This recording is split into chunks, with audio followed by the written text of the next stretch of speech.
Welcome back to Miles Off It. Today, we're talking about Aston Villa.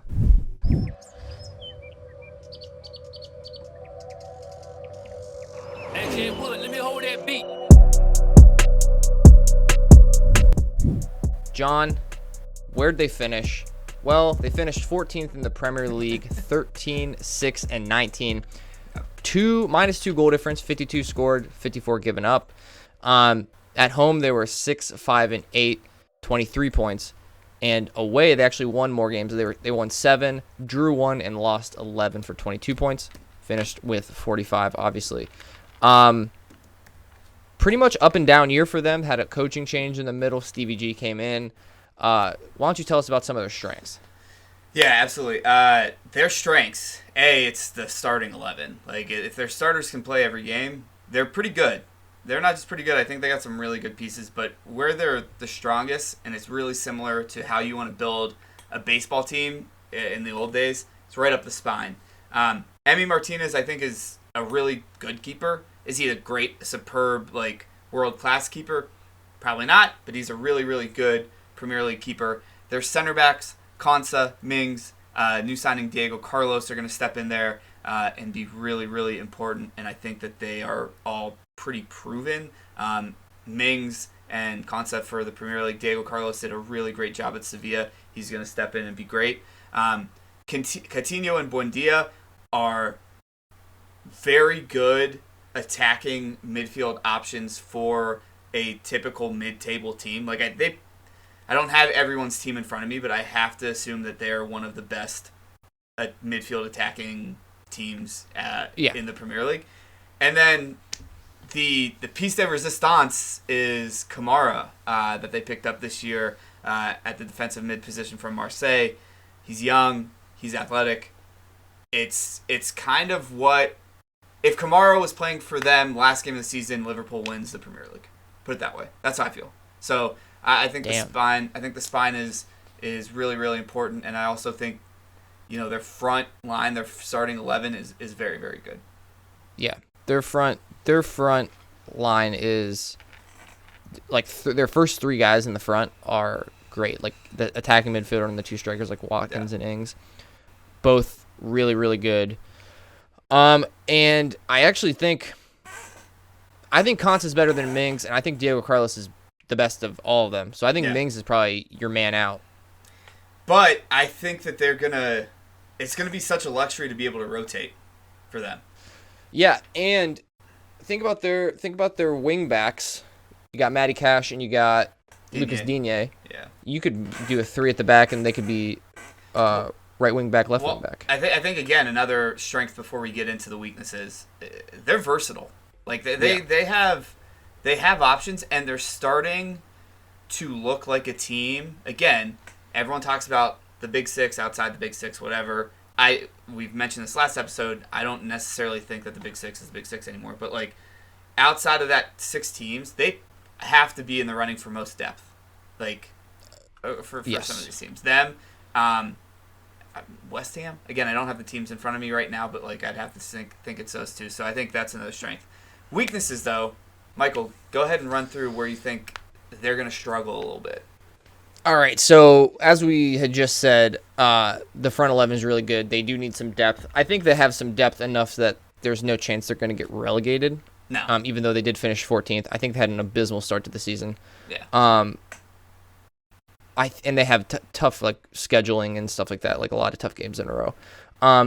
So I think they need to bolster there, especially though I think they need to bolster in those wingback positions if Cash or Digne go down, which Digne I know for sure does. I'm not sure about Cash's injury record. They're in trouble. You need good wingbacks to be good in the Premier League. It's just how it is now. I don't, that's just I didn't make the rules. Stevie G. They do a lot of business. He got Coutinho in. They kept Coutinho. Kamara was actually a really good bit of business. He was on a free from Marseille. Yeah. So they just had to pay his wages. Yeah, but he's going to... It was highway robbery. It was highway robbery. Yeah, he's legit good. He is crazy. Stevie G's going to have to justify the business, though, that they've been putting in. I don't think it's outrageous to say they have top 10 talent in the Premier League. At least if you're going starting 11 to starting 11, they are a top 10 team. Don't give away the Don't give away the ending here. I'm not. Spoiler I'm alert. saying that they have the talent of a top 10 team. Yeah. Not necessarily that they will be top 10. I think you're right too. And you mentioned Stevie G.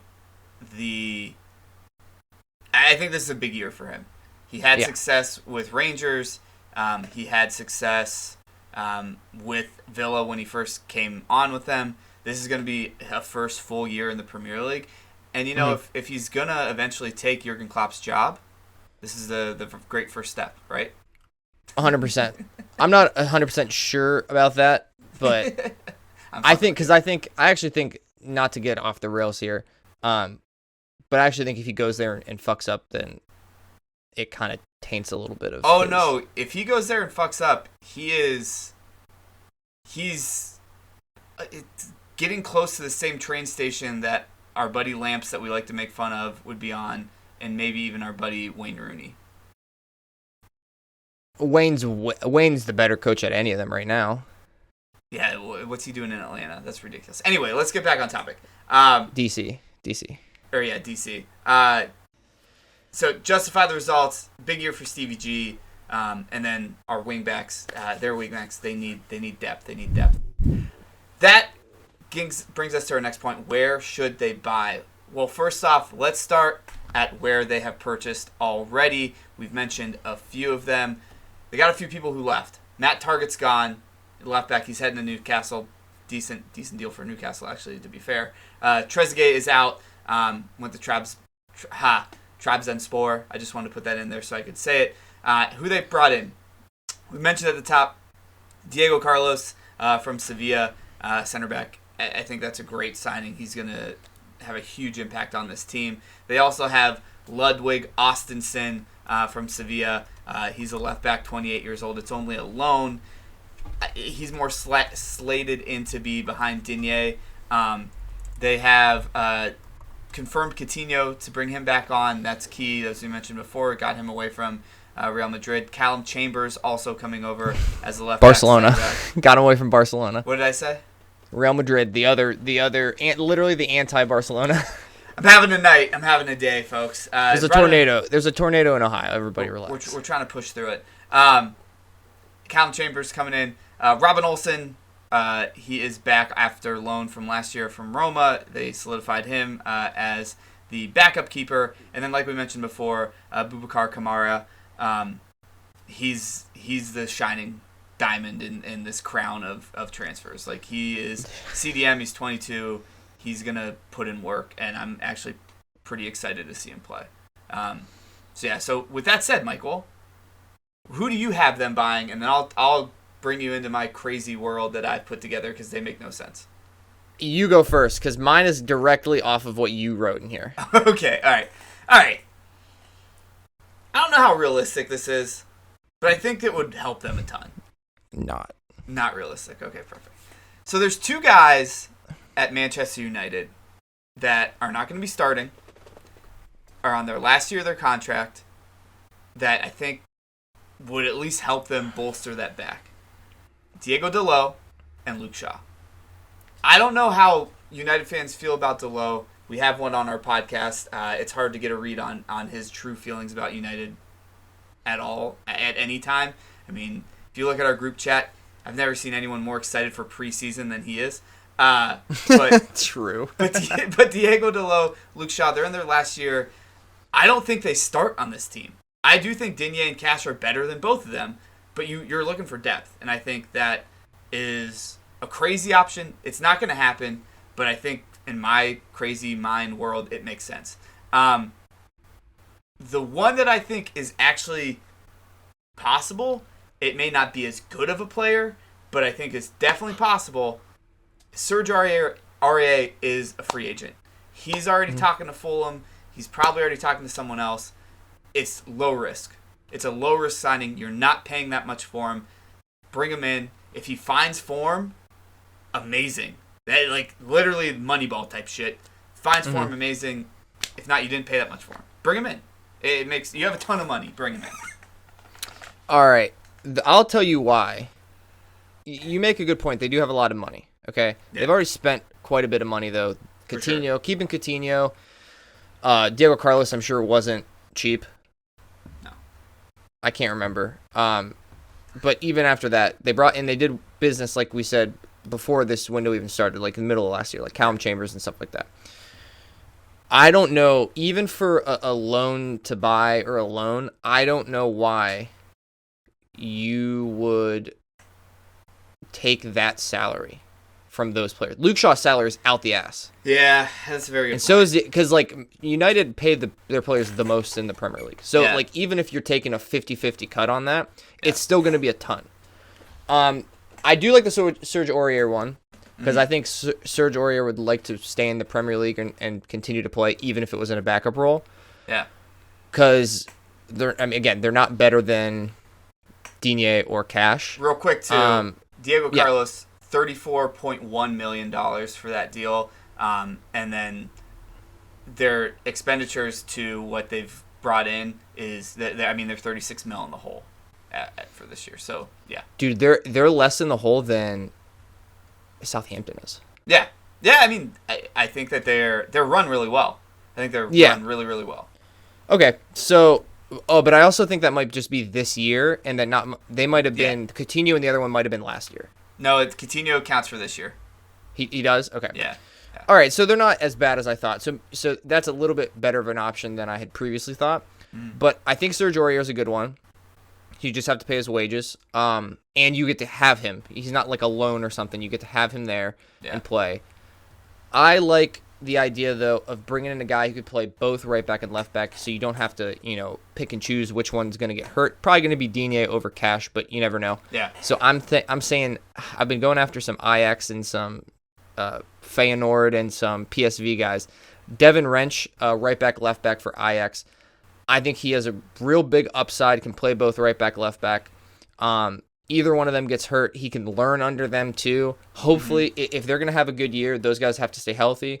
So hopefully he can give them both of them games too to take off, to keep themselves fit. And other than that, I think that's about it. I think they're actually an incredibly strong team in the midfield. With Diego Carlos, they're a good team center back. Emi Martinez is probably one of the most dependable goalkeepers in the league. Yep. And then, I think they have some guys who they need a striker. I think Leon Bailey could do that for them, though. I think if they had Ings, Watkins, Archer, who's there, Bailey could be another option at striker, right striker. Yeah. He was a right winger. They don't really play wingers, though. They play very narrow.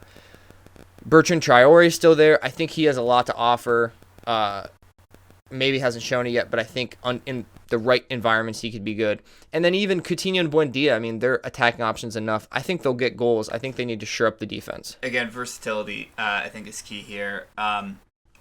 Bailey, when we look at their depth chart, Bailey not really even a part of it, and we'll know he'll have an impact. And El Ghazi as well always has 3 goals in the year, so that's another person that can step in there. All right, a lot of glowing sentiment towards Aston Villa. Where do they finish? I'm gonna be last year they were 14th. The year before that, I think they were top 10, right? Yeah. And then the year before that, so 2 years ago or 3 years ago, they were almost relegated. Yep. I'm thinking down, up, down, up. I think 8 to 10. I think they finished top 10 this year. So your range is 8 to 10. I got them at 9th. And I think that their starting 11 is class. I think that they have a lot of skillful players. I think that they're smart in the transfer market. I don't want to make this a Liverpool joke session or whatever. Their year depends on Stevie G. If he's a high impact coach, if he's as good of a coach as we think he might be, they're going to be top 12 easily. If he's real good, 9th I think is a solid place to be. If he's not, they could end up still 13th, 14th like they would. But I got them in 9th, and I think it'll be a fun year to watch them. I'm excited to see them play. I think this is the first team we've talked about that's made a jump. Well, it's made a jump, but they also could not, because I thought they were going to be good last year too. I had them in the top 10 last year, and they just. Yeah. But I think this is the first team that we've talked about that I don't think there's a chance they get relegated. No, not at all. All right, that's Aston Villa. Like, subscribe. bell icon, mobile notifications, leave us messages. Do you think Stevie G is going to be a good coach or a better looking Frank Lampard? Who knows?